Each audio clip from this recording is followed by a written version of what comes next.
Yok.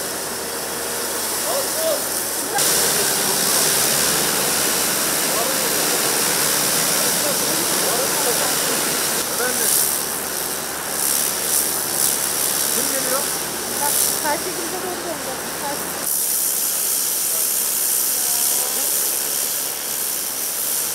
Yok, evet, gelmiyor.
İstaç olarak İstanbul Büyükşehir Belediyesi'nin bir şirketi olarak İstanbul'daki bütün kent meydanlarının temizliğini sağlayan bir kuruluşuz. Bu sokağa çıkma yasağını da fırsata çevirmek için özel bir program yaptık. Bu program çerçevesinde işte Taksim, Eminönü, Bağdat ve diğer caddesi ve diğer meydanlarla ilgili dün ve bugün hummalı bir çalışma içerisindeyiz. Dolayısıyla bu meydanların ilerleyen süreçte halkımızın daha sağlıklı kullanıp bu sürece olumlu katkı yapması açısından bugün bu görevimizi ifade ediyoruz. Tabii İstaç'ın yapmış olduğu bir çalışma.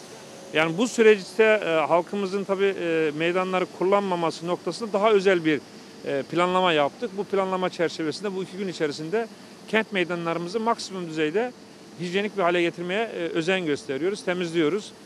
Tabii dezenfekte ediyoruz. Dezenfekte ediyoruz yani temizliğin ama dezenfekte ederken de çok aşırıya kaçan bir anlayışla değil de olması gerektiği gibi. Bazen mesela toplumda çok aşırıya kaçan ve bilim insanlarının da bunun bir faydası olmadığı yönünde falan ifade ettikleri durumlar da oluyor. Dolayısıyla bunu gözeterek olması gerektiği kadar kent meydanlarımızın temizliğini yapıyoruz. Bu çerçevede gördüğünüz gibi şu anda da Taksim Meydanı'nı, biraz sonra Eminönü'nü, Bağdat Caddesi'ni, başka yerlerde falan ciddi manada bir temizliğini gerçekleştirmiş olacağız. Tabii bizim şimdi yaklaşık toplam çalışma bugün yani sokağa çıkmanın olduğu bir süreçte İstaç olarak 1000 personelimiz şu anda sokakta. Ama bu değişik fonksiyonlar yapıyor. Biraz önce de ifade ettiğim gibi aktarmada, tıbbi atıkta. Bu kent meydanında da yaklaşık 200'e yakın bir personelimiz var. Bu çerçevede bunların planlamasını yaptık. 3 vardiya sistemiyle beraber çalışıyoruz ve gördüğünüz gibi katkı sağlıyoruz.